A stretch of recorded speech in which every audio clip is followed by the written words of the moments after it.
मिलिंद जी। जी sir. कुछ हो रहा है कि नहीं? सर मैं कोशिश तो कर रहा हूँ सर।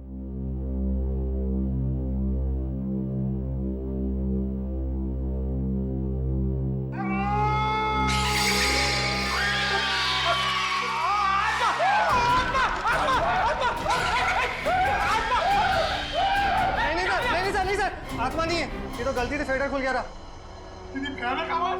हाँ, ये वही रिकॉर्डर है जो आप लोग लेके आए थे, उसी में से आवाज आ रही थी ये। सर, ये आत्माओं ने शॉर्टकट मारना शुरू कर दिया है।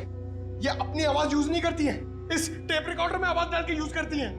पंकज, ऐसा भी हो सकता है कि वहां पे कोई आत्मा हो ही ना, कोई इंसान ही ये सब खेल खेल रहा हो। मिलिंद जी। जी सर। आपको इस प्रोजेक्टर से क्या फुटेज मिला? हाँ सर, एक मिनट। हेलो रचना, तुम नीचे खड़ी हो? ओके, तुम वहीं रुको, मैं आता हूं। सर सॉरी सर, मुझे किसी काम की वजह से नीचे जाना पड़ रहा है। आप लोग ये रिमोट लीजिए ना, आप लोग फुटेज देखिए। पर सर जरा ध्यान से। ध्यान से क्यों? क्योंकि सर ये फुटेज कमजोर दिल वालों के लिए नहीं है।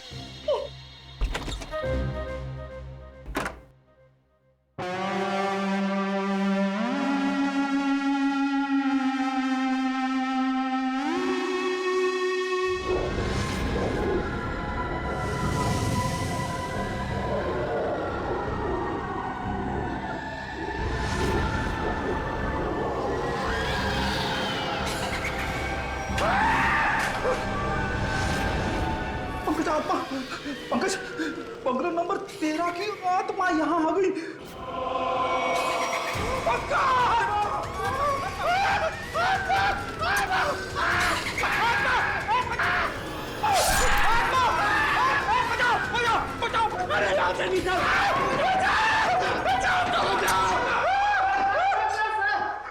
मैंने तो पहले कहा था सर, ये फुटेज कमजोर दिल वालों के लिए नहीं है। नहीं है। अरे आपको क्या इतनी सी फुटेज मिली थी? हाँ सर, अभी तो यही फुटेज मिली है। अरे ये क्या कम है, पता नहीं एसीपी साहब क्या कहेंगे ये फुटेज देखकर। आप उनसे ये मत कहना कि हम दोनों डर गए थे। सर मैंने तो उनको फोन करके सब कुछ बता दिया।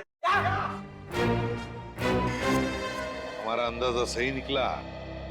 ये खूनी इस प्रोजेक्टर के जरिए किसी को डरा रहा था, आत्मा बनकर। सर हो सकता है कि इस फुटेज का उन मुर्दों के साथ कोई लेना देना ही ना हो। I mean, लोगों में ये अफवाह फैली है कि इस बंगले में आत्मा है, तो हो सकता है कि ये पूरी फुटेज किसी ने किसी के साथ मजाक करने के लिए बनाई हो। नहीं श्रेया, नहीं, इन दोनों चीजों का जरूर एक दूसरे से कोई ना कोई संबंध है। ये डरावनी फुटेज उस खूनी के विकृत दिमाग में से ही निकली है। सर किसी को डराने या मजाक करने के लिए कोई इतनी मेहनत नहीं करेगा। फुटेज में ये जो आत्मा है, इसे प्रोफेशनल तरीके से फिल्माया गया है, स्पेशल इफेक्ट्स के साथ, जैसे फिल्मों वगैरह में होता है। और इस फुटेज को देख के लगता है सर कि खूनी को स्पेशल इफेक्ट्स का काफी ज्ञान है, या फिर हो सकता है उसने ये फुटेज किसी स्पेशल इफेक्ट स्टूडियो में बनवाई है। हाँ बिल्कुल सही, ऐसा ही हो सकता है। तो शहर में जितने भी स्पेशल इफेक्ट्स के स्टूडियोज हैं, सब में जाकर के पता लगाना पड़ेगा। आइए सर, ये बलविंदर है, वो गाड़ी की चाबी इन्हीं की थी। क्या बात है सर, मुझे यहाँ क्यों बुलाया गया है? हमें आपकी गाड़ी की चाबी मिली है। कहाँ से सर? उन्नति नगर, बंगला नंबर 13। ये एड्रेस कुछ जाना पहचाना लग रहा? नहीं सर। नहीं? रायमा नाम सुना है पहले कभी? बिल्कुल नहीं सर। मगर सर इसका मेरी गाड़ी से क्या लेना देना है? आपकी गाड़ी है कहाँ? सर वो तो कई सालों से गायब ही है। कब से? 5 जुलाई 2011। दरअसल मेरा टैक्सी का बिजनेस है। मेरी कंपनी का नाम है बलविंदर एंड कंपनी। मेरा ड्राइवर प्रीत उस दिन गाड़ी लेकर न जाने कहाँ गायब हो गया। तब से लेकर आज तक मेरी गाड़ी का कोई अता पता ही नहीं है सर। और उस ड्राइवर का? अस्पताल से फोन आया था कि उसे वहां भर्ती किया गया है। मैं उसे वहां देखने गया था। उसकी हालत बहुत खराब थी सर। आग लगने की वजह से उसका थोड़ा शरीर जल गया था। रहता कहाँ ये तुम्हारा ड्राइवर? सर आजकल वो मानसिक चिकित्सालय में है। सर वो बहुत गहरे सदमे में है। मानसिक चिकित्सालय? कौन से हॉस्पिटल में है वो? सर पूना से 50 किलोमीटर आगे एक स्टेट मेडिकल सेंटर है, वहीं पर है। State medical centre?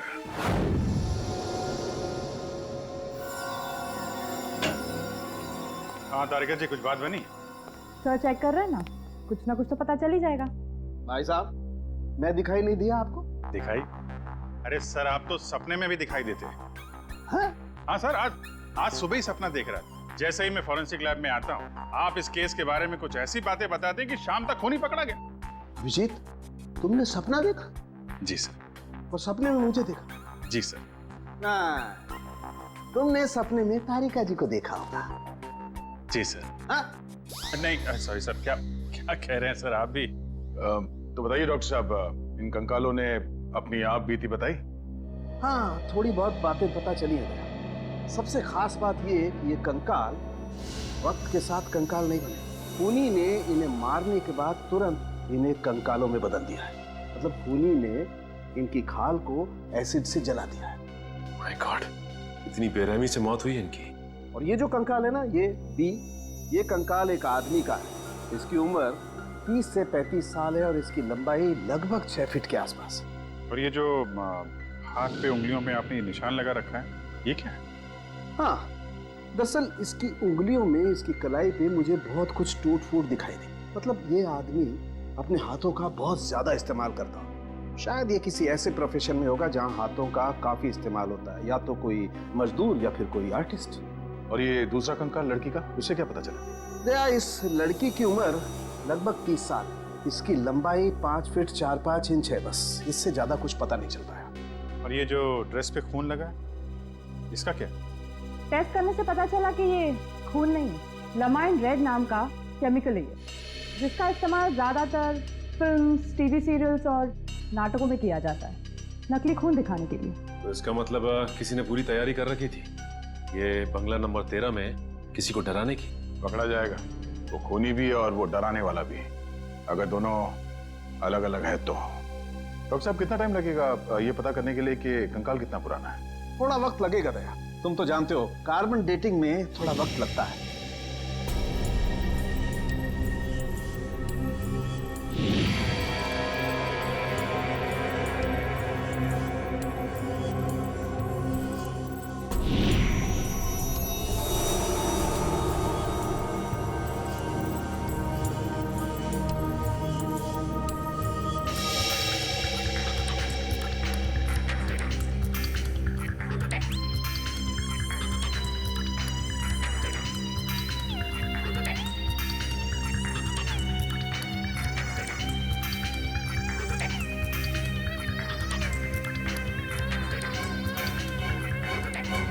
गुड, अब गणित शुरू हो गई है। अब पता लग जाएगा दरअसल इन लोगों की मौत कब हुई थी। सर, मुझे लगता है इन दोनों को एक साथ ही मारा होगा।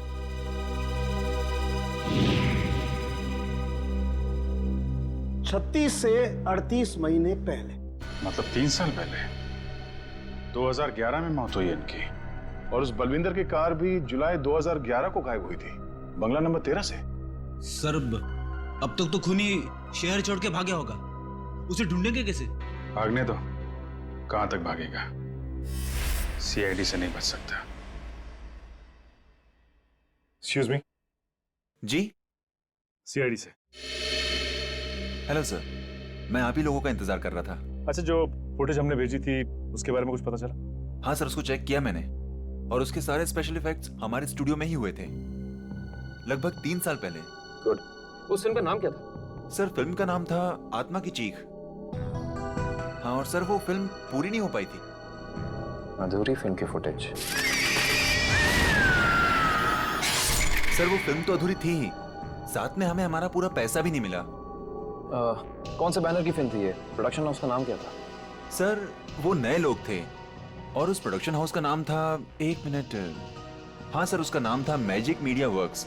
Magic media box. अब तो यही लोग बताएंगे कि इस आत्मा की चीख को लोग सुन के नहीं पाए। ब्रीत की हालत में पिछले 3 सालों में बिल्कुल सुधार नहीं हुआ। उस वक्त किसी लड़की की आत्मा के बारे में बात करता था और आज भी करता है। सर, लड़की की आत्मा?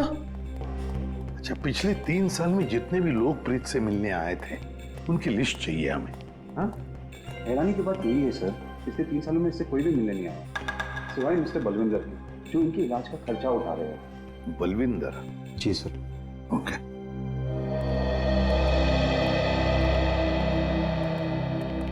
प्रीत, ये सीआईडी ऑफिसर्स है, ये तुमसे कुछ बात करना चाहते हैं।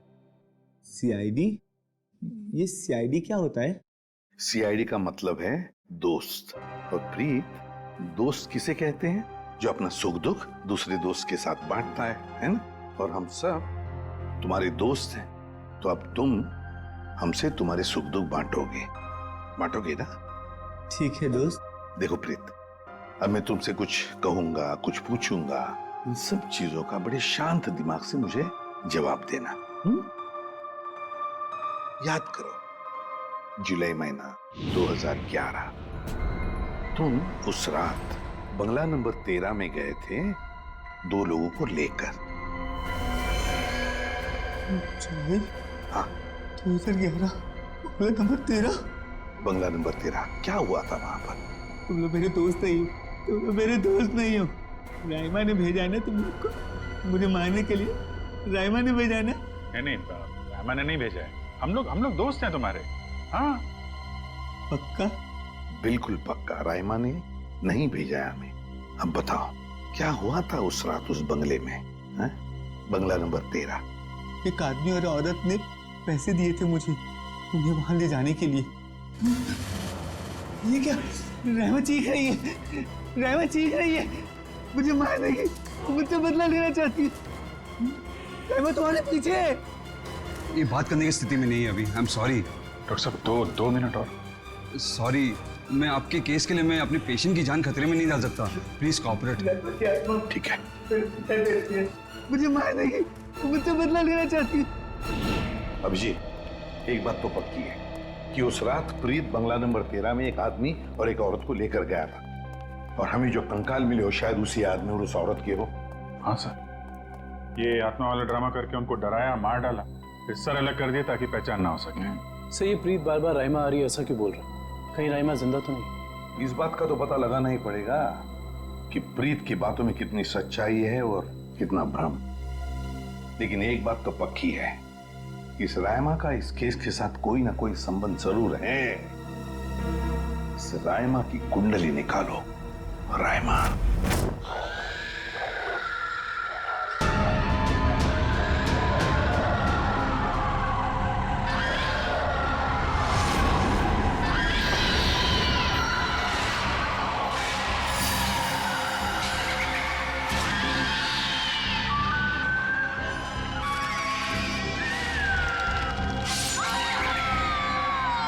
ये फुटेज आपको जिस बंगले से मिली वहाँ खून हुआ है? जी हाँ, 2 खून। वैसे ये फिल्म की फुटेज आपकी है ना? जी हाँ। क्या बताऊं सर, बड़ी ही मनहूस फिल्म थी। 10 सीन ही शूट किए थे, फिर फिल्म बंद हो गई। और बंद होने के बाद इस फिल्म के सारे राइट्स मैजिक मीडिया बॉक्स के पास आ गए, if I am not wrong, है ना मिस्टर आलोक? अब इस तरह के फुटेज तो हमारे पास काफी पड़े रहते। अब पता नहीं ये फुटेज उसके हाथ कैसे लग गए। मतलब आप भी मानते हैं कि ये फुटेज गलत हाथों में लग गए, जिसका उसने गलत फायदा उठाया और 2 खून किए? शायद कोई बाहर वाला होगा। लेकिन आपको ऐसा नहीं लगता कि कोई अंदर वाला भी हो सकता है? क्योंकि ऐसा काम करने के लिए अंदर वाले के लिए कोई आसानी ज्यादा होती है। वैसे इस फिल्म पे आप लोग क्या क्या काम कर रहे थे?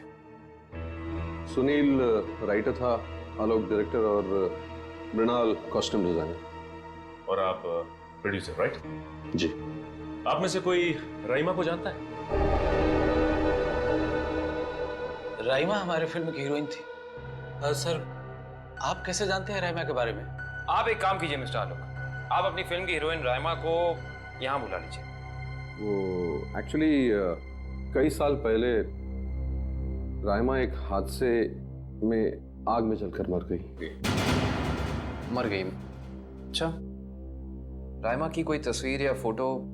मृणाल, फोटो ले आओ। जी सर। 1 मिनट, अभी आपने कहा कि वो जल के मर गई, लेकिन कैसे? ज्यादा कुछ तो पता नहीं है, क्योंकि उसके और हमारे बीच तनाव हो गया था। और वो क्यों? वो एक्चुअली हम राइमा को अपनी फिल्म में हीरोइन लेना चाह रहे थे, पर बाद में हमने अपना इरादा बदल लिया और स्मृति को हीरोइन ले लिया और राइमा हो गई साइड एक्ट्रेस। तुम मेरी जगह छिपकली को हीरोइन बनाना चाहते हो? तुम्हारा दिमाग खराब हो गया है? राइमा, तमीज से बात करो। मैंने तुमसे कहा ना, अगली फिल्म में तुम्हें हीरोइन बनाऊंगा। इस फिल्म के किरदार के लिए तुमसे बेहतर स्मृति। अच्छा, तो ये बात पहले क्यों नहीं सोची जब मुझे फाइनल किया था? ये फिल्म इंडस्ट्री है राइमा, यहाँ किसकी किस्मत कब यू टर्न मार जाए कोई नहीं कह सकता। ये फिल्म मेरी किस्मत में थी, मुझे मिल गई। इंतजार करो, सिर्फ इंतजार। एक दिन तुम्हारी जिंदगी ऐसी दिशा में चली जाएगी जिसका अंत गहरी खाई में होगा, समझे तुम? क्या तुम मुझे धमकी दे रही हो? धमकी ही समझ लेना। राइमा रुको, राइमा। सूरज गया था राइमा को मनाने के लिए, लेकिन कोई फायदा नहीं। एक हफ्ते बाद खबर आई कि एमजे स्टूडियो में आग लगी है और राइमा की मौत हो गई। मुझे अफसोस है, अगर राइमा हमारी फिल्म की हीरोइन होती तो शायद ये दुर्घटना ना होती और आज वो जिंदा होती। आलोक जी, आप एक काम कीजिए, आप अपनी फिल्म की नई हीरोइन स्मृति, उनको यहाँ बुलाइए जरा। मैंने उसे कॉल किया था, उसका फोन लगा नहीं, और आर्ट डायरेक्टर विराज का भी वो फोन डेट बता रहा था। इस विराज और स्मृति से मिलना पड़ेगा। सर, ये रहे फोटो। ये है राइमा। राइमा ने स्मृति को धमकी दी, उसके बाद राइमा खुद मारी गई।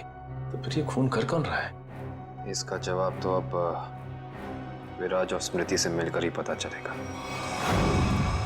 मैंने पता किया, ये विराज और स्मृति इस ब्लू रोज प्रोडक्शन हाउस में काम कर चुके हैं। गुड निकल, इससे पूछते हैं। अरे सुनिए भाई साहब जी, ये विराज शंकर है, आर्ट डायरेक्टर है, काफी टीवी में और फिल्मों में सेट लगाए हैं इन्होंने। इन्हें पहचानते हैं आप? नहीं सर, मुझे नहीं मालूम। जी, आगे पूछते हैं। एक्सक्यूज मी, हम लोग सीआईडी से। जी, आप विराज शंकर को जानते हैं? विराज शंकर? हाँ सर, मैं जानता हूँ। वो बेचारे बहुत कर्जे में थे, पर फिर पता नहीं क्या हुआ उनका। उनका कोई एड्रेस, कोई पता? सर, इस बारे में कुछ ज्यादा तो पता नहीं है, लेकिन उनका ऑफिस कहीं अंधेरी में है। अच्छा, ये फोटो को ध्यान से देखिए। स्मृति ये फिल्मों में काम करती है, पहचानते हैं आप इन्हें? जी हाँ, इनकी बंद फिल्म के बाद इनको कोई प्रोड्यूसर फिर से रिलॉन्च करना चाहते थे, लेकिन सर ये पता नहीं क्यों बदकिस्मती से ये 2011 में अमेरिका चली गई और उसके बाद फिर लौट के आए हैं। ये स्मृति का कोई अता पता जहाँ हम उनसे मिल सकते हैं? हमें तो नहीं पता, पर उस एजेंसी पर उसका पुराना एड्रेस होगा जहाँ पर उन्होंने चमकार वॉशिंग पाउडर का विज्ञापन किया था। ठीक, थैंक यू। ज्यादा एजेंसी से स्मृति के घर का पता निकलवाते हैं।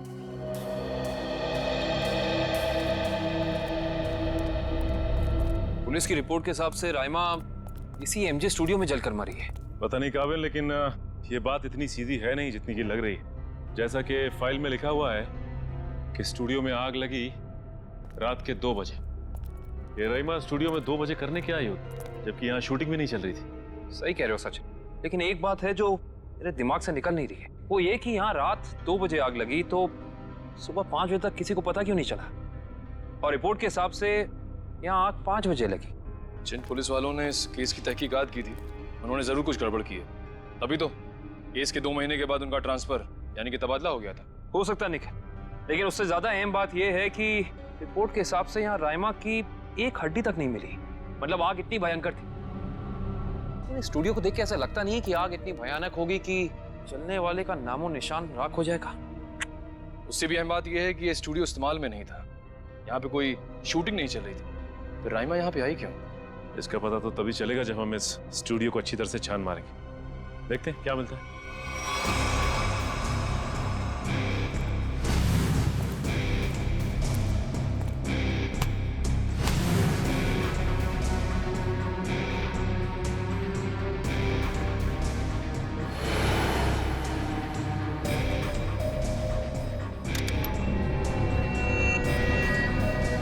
ये देखो, जली हुई गन।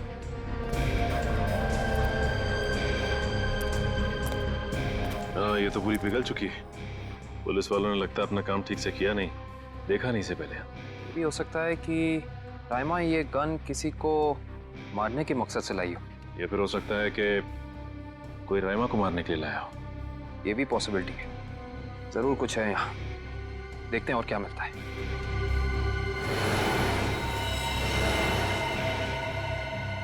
सर, कंकाल। एक मिनट, देखिए जरा संभाल संभाल। करण, शीट ला।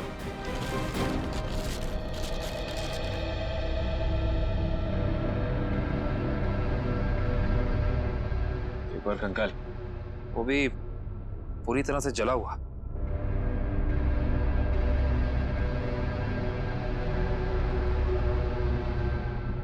बॉस, इसकी पेल्विक गर्डल से पता लगता है कि ये कंकाल किसी लड़की का है। सर कहीं ये कंकाल राइमा का तो नहीं है?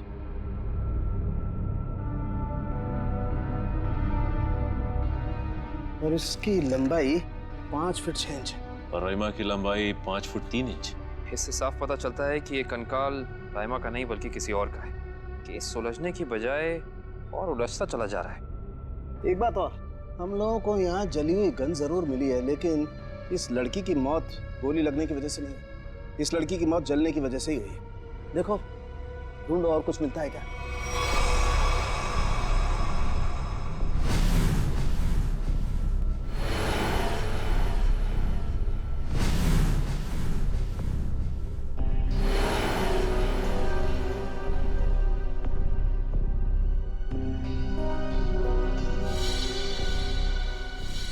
सर ये देखिए सर, बाल बाल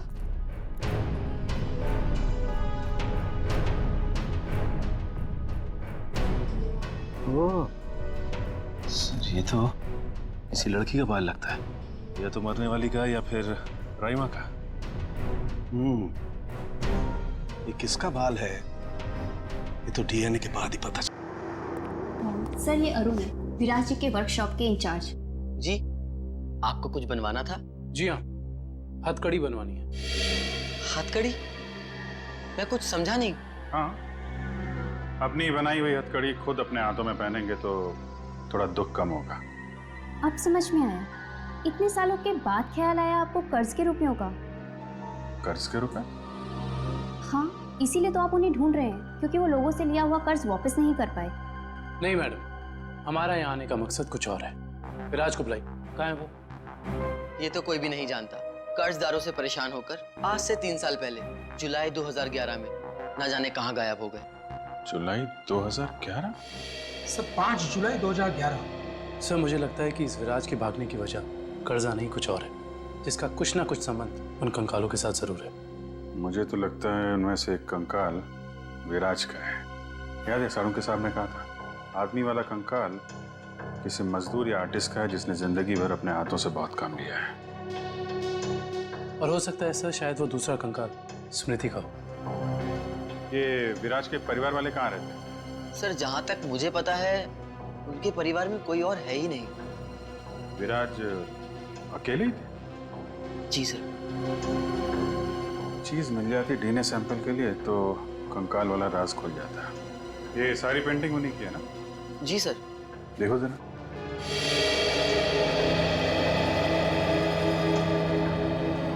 सर थंबप्रिंट, ये विराज का है? जी हाँ सर, और ये थंबप्रिंट ही नहीं, ये पूरी पेंटिंग सर ने अपनी उंगलियों से बनाई है। Finger painting? इतना तो काफी है डीएनए टेस्टिंग के लिए। आप लोग? हम लोग सीआईडी से। अच्छा अच्छा, आइए आइए, आप ही ने फोन किया था ना? जी हाँ। दरअसल बात यह है कि हम स्मृति के बारे में आपसे कुछ पूछताछ करना चाहते हैं। पूछिए ना, क्या पूछना चाहते हैं आप? क्या आप बता सकती हैं कि स्मृति का आपके अलावा इस दुनिया में और कोई भी नहीं है? नहीं, उसके माँ बाप बचपन में ही गुजर गए। अब बची है तो ये बूढ़ी दादी, बहुत ही प्यार से पाला है मैंने उसे। ये स्मृति अचानक अपना फिल्मी करियर छोड़कर अमेरिका क्यों चली गई? वो कभी किसी को कुछ नहीं बताती थी, हमेशा अपना मन का करती थी। उस दिन भी उसके मैनेजर का फोन आया, कह रहा था कि मैडम किसी विज्ञापन की शूटिंग के लिए अमेरिका जा रही है। उसके मैनेजर से मैंने पूछा कि कब वापस आएगी वो, तो उसने कहा 3-4 दिनों में। लेकिन पूरे 3 साल हो गए, अब तक उसका कुछ पता नहीं, कुछ पता नहीं। कब की बात है ये, कुछ याद है आपको? कैसे भूल सकती हूँ 5 जुलाई 2011। सर वो कंकाल भी 3 साल पुराना है सर। कहीं वो सर कम से कम इतना तो पता कर लो मेरी बच्ची के साथ हुआ क्या। कहीं वो इस दुनिया में है भी या नहीं। जब तक इस राज का बोझ मेरे दिल पर रहेगा मैं इतना चैन से जी पाऊंगी न मर पाऊंगी। देखिए मैं आपसे वादा करता हूं कि सच क्या है इसका हम पता लगा लेंगे। प्लीज आप अपना ख्याल रखिए, ठीक है?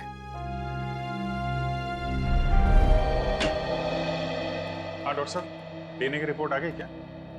हाँ, पेंटिंग पर जो सूखा हुआ सलाइवा मिला था वो सलाइवा ये बताता है कि वो आदमी वाला कंकाल विराज का ही है। और हमने स्मृति की दादी का भी डीएनए टेस्ट करवाया, जिससे पक्का हो गया कि बंगलो नंबर 13 में जो कंकाल मिला था वो स्मृति का है। इसका अंदाजा तो हमें हो ही गया था। अब इस केस में हमें आगे ले जाएगा ये तीसरा कंकाल जो एमजे स्टूडियो में जला हुआ मिला था। इस कंकाल से कुछ पता चला? हाँ, इस जली हुई लड़की का कंकाल विराज के कंकाल और स्मृति के कंकाल दोनों से ज्यादा पुराना है। और ऐसा लगता है कि इस लड़की को सिगरेट पीने और तंबाकू खाने की बुरी आदत थी, क्योंकि इसके जबड़ों से हमें तंबाकू के अंश मिले। और वो बाल इसी जली हुई लड़की के हैं? नहीं, वो बाल ना तो इस जली हुई लड़की का है ना ही स्मृति का है। सर कहीं ये बाल रायमा का तो नहीं है? सर इस केस की सुई घूम फिर के रायमा पर आकर अटक गई। पता लगाना पड़ेगा रायमा के साथ आखिर हुआ क्या था। जैसा कि आप देख रहे हैं, सीआईडी ने एक और खूनी को पकड़कर एक बार फिर साबित कर दिया है कि उनके नाक के नीचे से कोई भी मुजरिम बच के निकल नहीं सकता।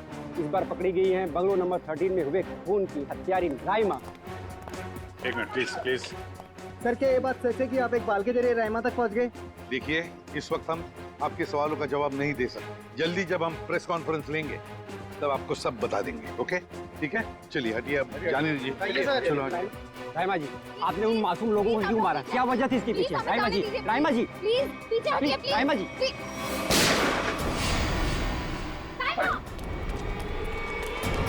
पकड़ो उसे। अब खून ही पकड़ेगा इसे।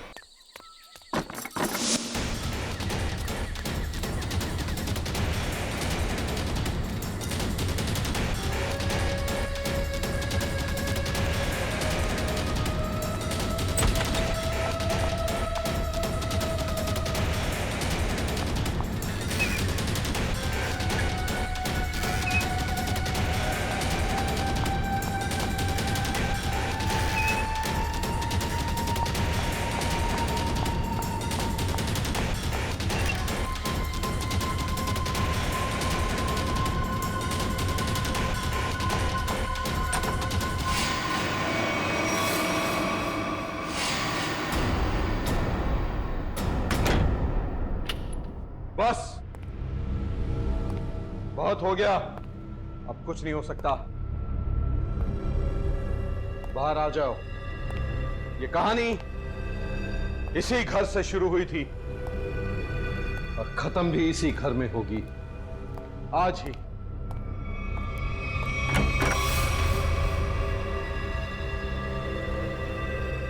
छुपने का कोई फायदा नहीं, बाहर आ जाओ। सुना तुमने?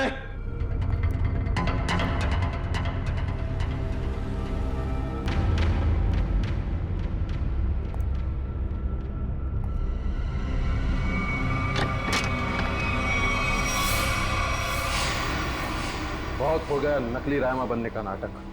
पर come on move.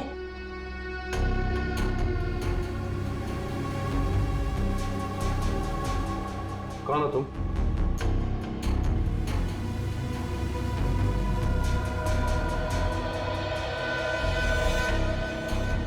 CID office पूर्वी।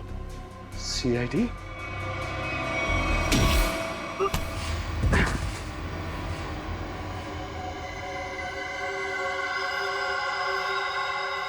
मैं और रायमा एक दूसरे से बहुत प्यार करते थे, इसलिए जब हीरोइन का रोल रायमा की जगह प्रीति को मिला तो तुम्हारे दोनों कानों से धुआं निकलने लगा है? हाँ, हम स्मृति को सबक सिखाना चाहते थे, इसलिए हमने उसके अतीत के बारे में रिसर्च शुरू की। रायमा को पता चला कि एक्ट्रेस बनने से पहले स्मृति ड्रग्स के कारोबार से जुड़ी थी। इसलिए रायमा ने स्मृति को ब्लैकमेल करना शुरू कर दिया। क्यों?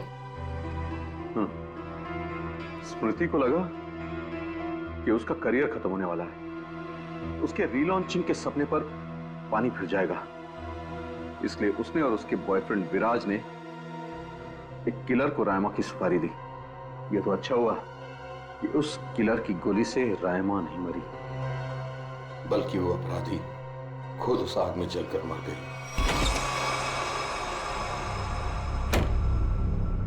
विराज, स्मृति, कहाँ हो तुम दोनों?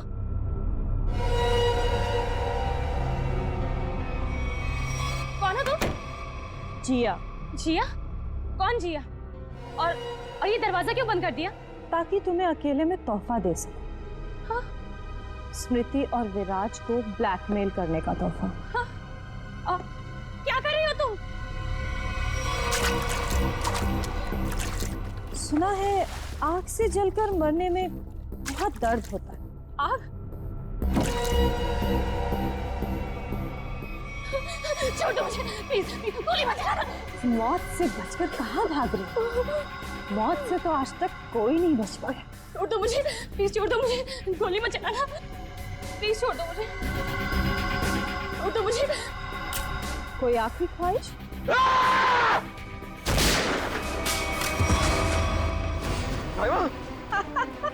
रायमा, मैं तुम्हें कुछ नहीं होने दूंगा। मैं तुमसे बहुत प्यार करता हूँ, मैं तुम्हें कुछ नहीं होने दूंगा रायमा। अब तुम दोनों को मुझसे कोई नहीं बचा सकता। सब फाइनल गुड बाय।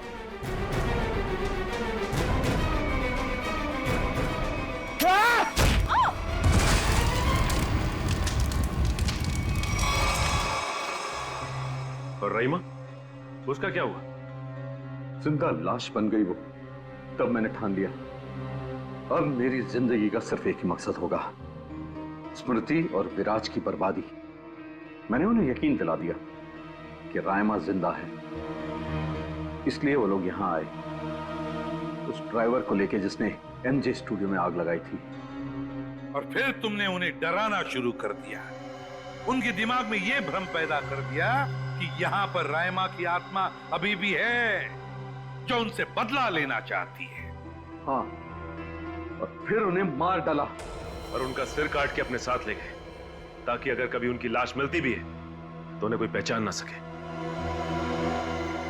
बेवकूफ हो तुम, बेवकूफ। अगर कानून की मदद लेते तो उन दोनों को वैसे ही सजा होती, मगर नहीं, तुमने कानून को अपने हाथों में लिया, उन दोनों को बेरहमी से मार डाला। रायमा, उसका क्या? कभी सोचा तुमने? बेचारी की जिंदगी का फैसला तो अब कानून करेगा, लेकिन तुम्हारा फैसला तो हो ही गया, समझ लो। तुम्हें तो फांसी होगी, फांसी। Good morning. Hi. Good morning. अरे, ये क्या लेके आई हो? सर, ये आप सबके लिए मिठाई है और मेरी एंगेजमेंट के इनविटेशन कार्ड्स हैं।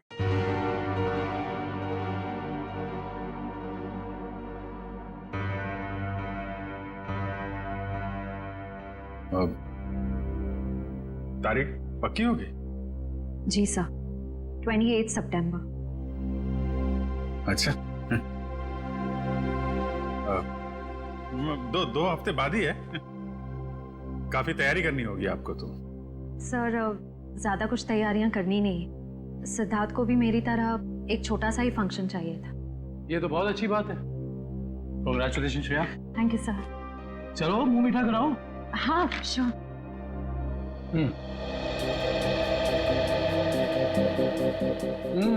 ये लड्डू तो बहुत अच्छे हैं। सर, आप लोग भी लीजिए ना। हाँ हाँ, थैंक यू सर। लो फ्रेडी, मुंह मीठा करो। रहने तो मीठा खाने का मन नहीं है मेरा। अरे फ्रेडी, एक लड्डू से कुछ नहीं होगा, लो ना। Sir, please. ये हुई ना बात पूर्वी। तुम ही लो श्रेया। नहीं सर, थैंक यू, लेकिन आप सबको जरूर आना है। ये भी कोई पूछने की बात है श्रेया? हम सब जरूर आएंगे, है ना सर?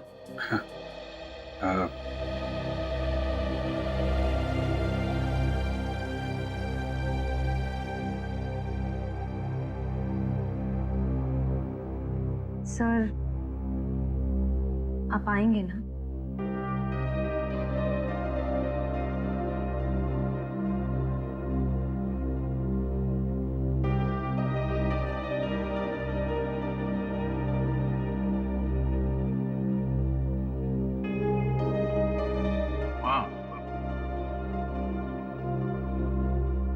मैं जरूर आऊंगा।